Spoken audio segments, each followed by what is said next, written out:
Bonjour à tous. Je vous propose que nous démarrions à l'heure, d'autant que nous sommes probablement beaucoup plus nombreux que vous ne l'imaginez, puisque cette journée a donc été organisée avec deux modalités, une modalité en présentiel, et merci à vous d'être là, et une modalité en distanciel, donc en temps réel. Tout ce que nous allons échanger, dire, faire sera potentiellement vu de la terre entière, je plaisante, de ceux qui ont eu et qui se sont inscrits et qui ont eu donc le lien pour pouvoir suivre cette journée en webinaire. Donc, bienvenue à ce colloque intitulé La maison de demain, quelle brique innovante. Sans plus attendre, j'invite Christian Rostin. Merci de votre accueil au sein de la Chambre des métiers.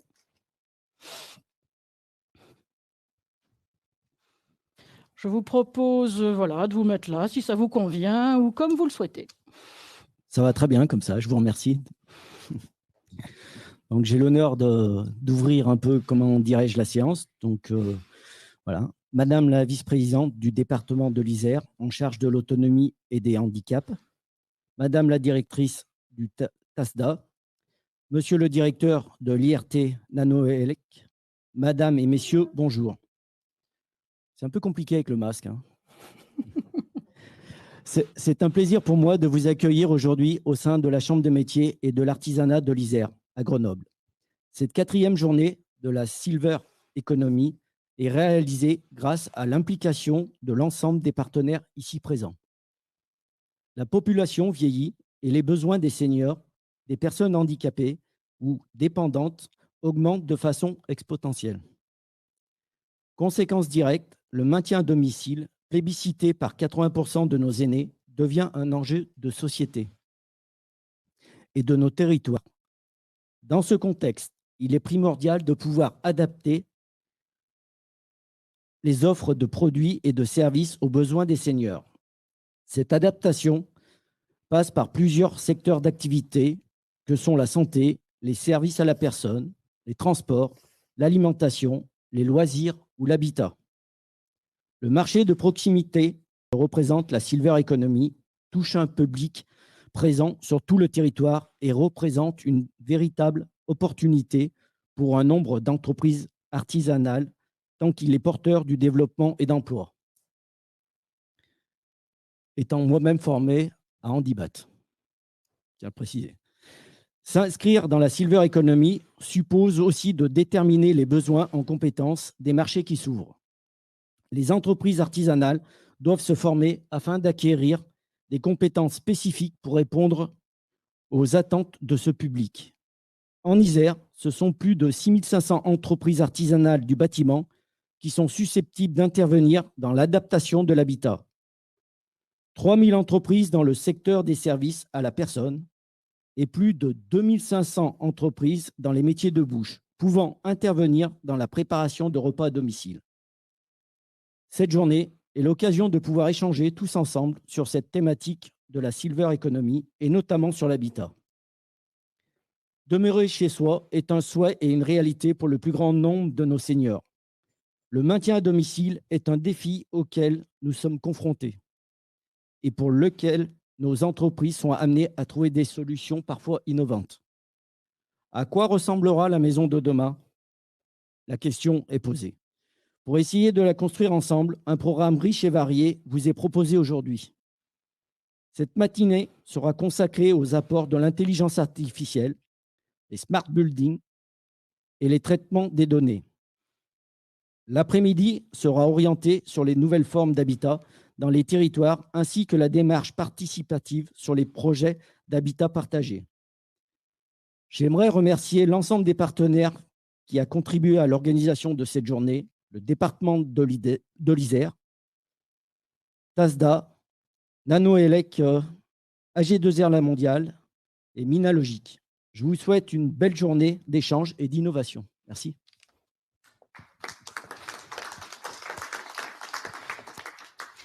Merci, Monsieur Rostin.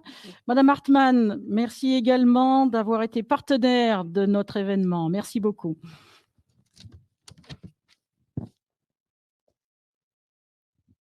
bonjour à tous, aux personnes en présentiel, mais aussi en distanciel. En tant que vice-présidente de l'autonomie et des handicaps au département de l'Isère, je me devais d'être vraiment présente à vos côtés. Le colloque Silver Eco se réunit donc pour la 4e année consécutive à Grenoble. C'est une ville dans laquelle l'écosystème du bien vieillir est particulièrement dynamique. Professionnels du sanitaire et du médico-social, industriels, universitaires, chercheurs, collectivités, associations d'usagers, œuvrent au quotidien donc en faveur des aînés et on ne peut que s'en réjouir. La force, je crois, de ce colloque est de réunir une partie de cet écosystème isérois et d'impliquer les professionnels d'autres régions de France pour avancer sur les réponses à apporter face à l'enjeu du vieillissement de la population. Et je souhaite aussi que ce salon, ce colloque puisse rayonner sur tout le département. Je cite Grenoble, qui est un écosystème très dynamique, mais bien entendu, qui a aussi une optique de rayonnement dans tout le département. Je tiens donc à remercier particulièrement TASDA pour l'organisation de la journée et son rôle de chef d'orchestre, la Chambre des métiers et de l'artisanat pour son accueil, l'IRT Nanolec pour le buffet qu'on a pu apprécier dès le début de ce matin, et puis la direction autonomie du département avec ses agents pour sa contribution. La Silver Economy en tant que filière transversale est une opportunité, je pense, d'envisager le vieillissement en termes de développement économique, d'emploi, d'attractivité territoriale et d'innovation. Justement, moi, ce colloque est bien consacré à la maison de demain et à ses briques innovantes, de l'intelligence artificielle avec les interrogations qu'elle suscite, aux nouvelles formes d'habitat sur les territoires. Il est en effet très important et impératif d'innover sur un plan technologique et organisationnel pour accompagner au mieux nos seniors. Le département est le chef de file de l'action sociale. Il agit fortement en faveur du soutien à domicile avec des initiatives comme l'accompagnement des services d'aide à domicile, la création de solutions numériques alliées aux aides humaines qui permettent de repérer les risques de fragilisation et d'adapter les plans d'aide. Il intervient aussi dans la création de solutions d'expérimentation de type EHPAD hors les murs, dans les aides à l'aménagement du logement, dans les prestations d'ergothérapie et dernièrement, dans l'apport d'une aide à la vie partagée dans le cadre de l'habitat inclusif.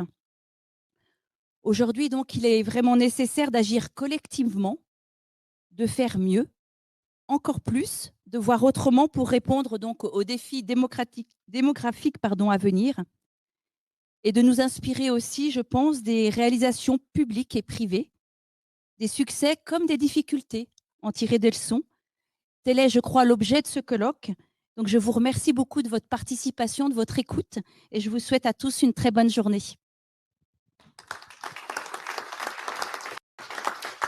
Merci beaucoup. Merci beaucoup. Monsieur Métra, également merci pour la forte implication de l'IRT Nanoélec.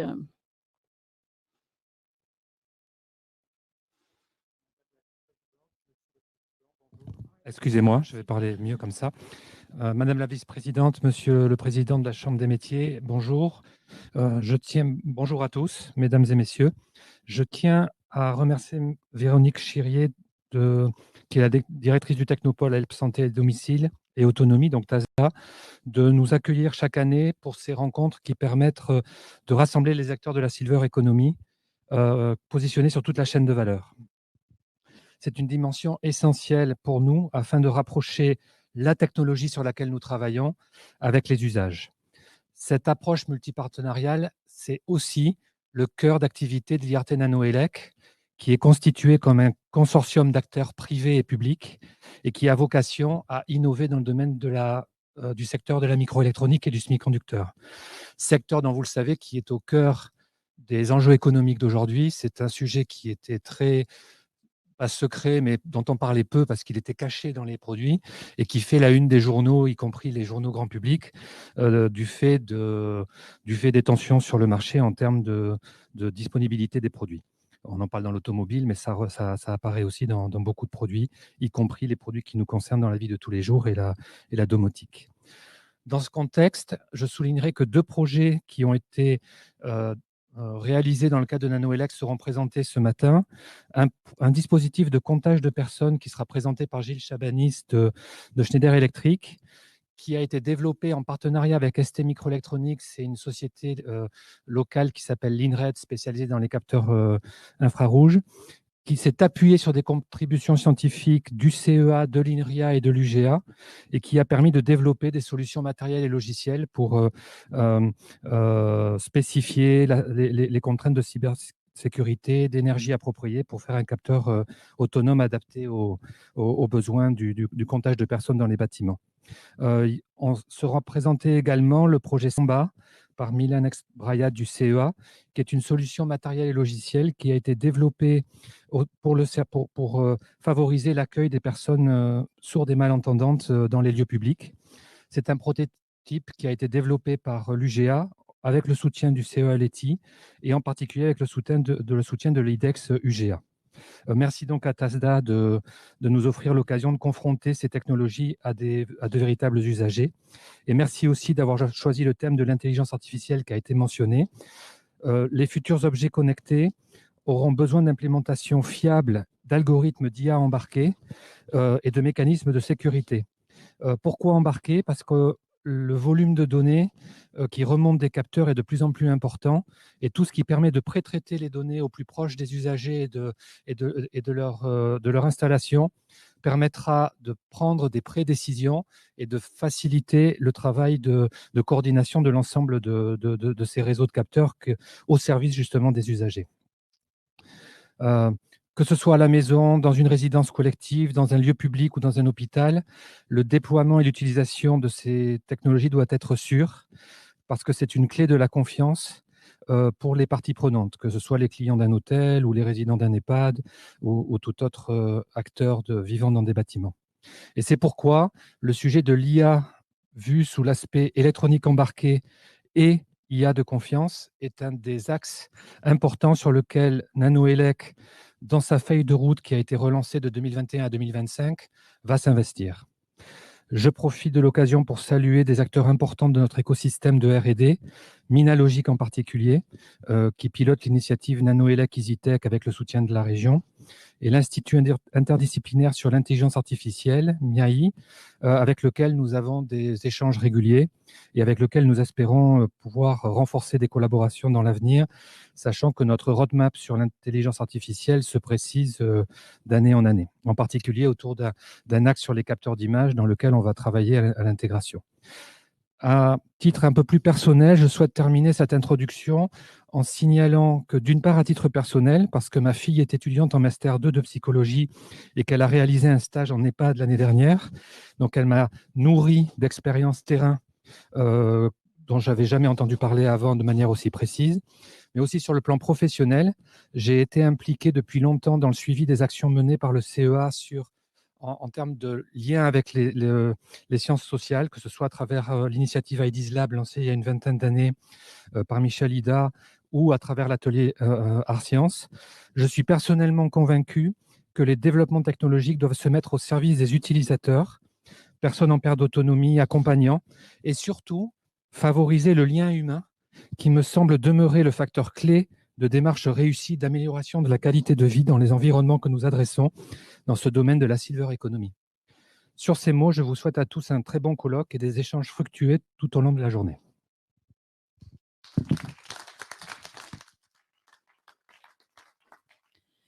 Merci beaucoup. Je crois que nous nous retrouvons beaucoup dans ce que vous venez de dire. Juste un petit mot sur TASDA. Donc, je me présente. Je suis Véronique Chirier, la directrice du TASDA. Et donc, TASDA, effectivement, dans sa vocation d'association, notamment sur le champ de l'animation des écosystèmes locaux, se pousse et se veut être effectivement un coordonnateur d'événements comme celui d'aujourd'hui, avec, comme vous le verrez, finalement, des acteurs qui ne se rencontrent pas forcément spontanément, c'est ce qu'on vient de voir, et pour lequel ça a vraiment un sens, justement, de se mettre tous ensemble autour de la table.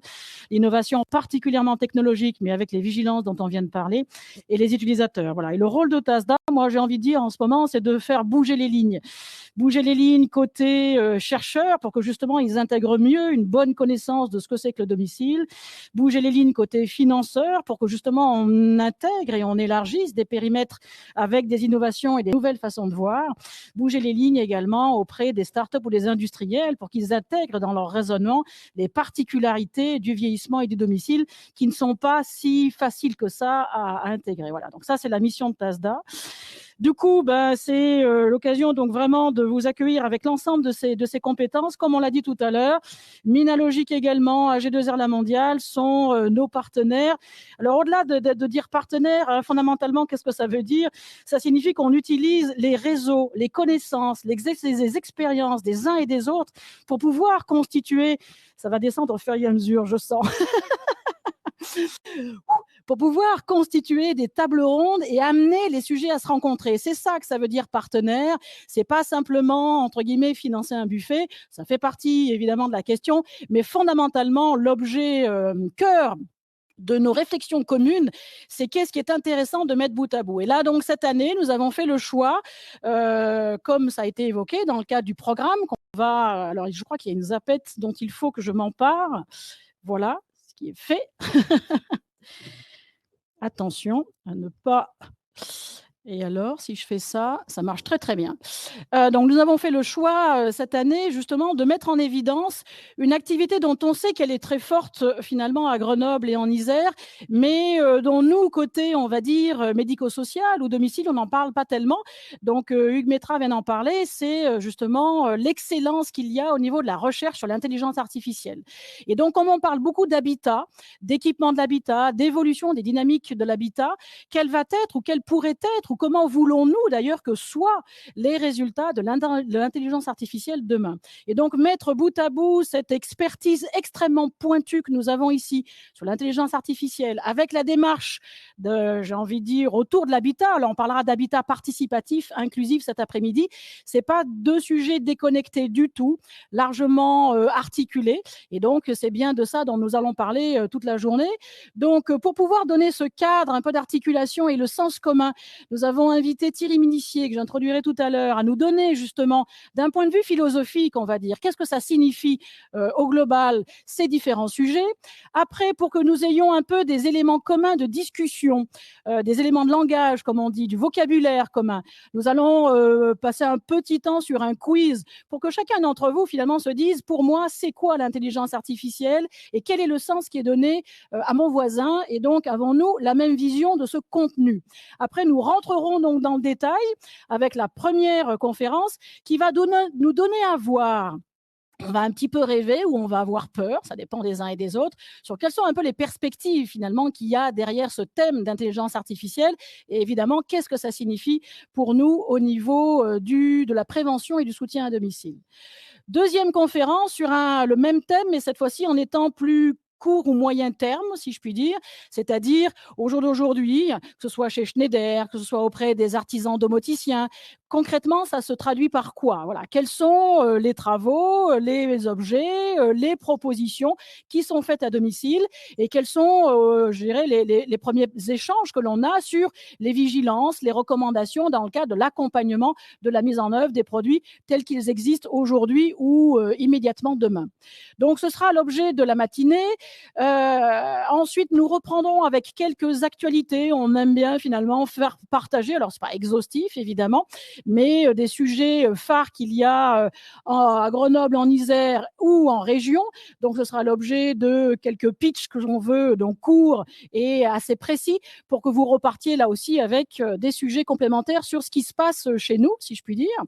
Ensuite, nous aborderons donc un sujet sur l'habitat participatif, avec un premier zoom par le département de l'Isère sur l'habitat dit inclusif. Alors, voilà déjà du vocabulaire sur lequel il faudra qu'on se mette d'accord, mais on va rentrer dans les définitions, ne vous en faites pas, sachant qu'il y a bien sûr des politiques nationales et départementales en soutien à ces approches-là. Avant donc de détailler dans une troisième conférence cet après-midi, justement, comment ça se met en œuvre, quels sont aujourd'hui finalement des approches, que ce soit de bailleurs sociaux, que ce soit d'acteurs privés dans l'immobilier, du département en tant que tel, bien sûr, d'élus également, pour que l'on puisse justement avoir cette vision de la construction d'un projet inclusif, participatif, je prends encore les deux mots. Demain, comment ça se passe? Avant de rentrer ensuite dans le cadre d'un entretien, de façon beaucoup plus, encore une fois, on va dire, opérationnelle, avec justement le retour d'expérience d'une association qui s'appelle Les Habiles, qui accompagne ce type de projet. Et donc, nous terminerons avec un partage d'appels à projets, de financement, on va dire, sur le montage de ce type d'approche. Et puis, nous tâcherons de conclure avec un grand témoin, Alain Franco. Merci Alain d'être là, sur justement, finalement, tout ce que l'on a partagé aujourd'hui. Comment pouvons-nous en dresser un petit peu des lignes de synthèse, de conclusion et d'articulation entre le matin et l'après-midi. Voilà le programme de la journée.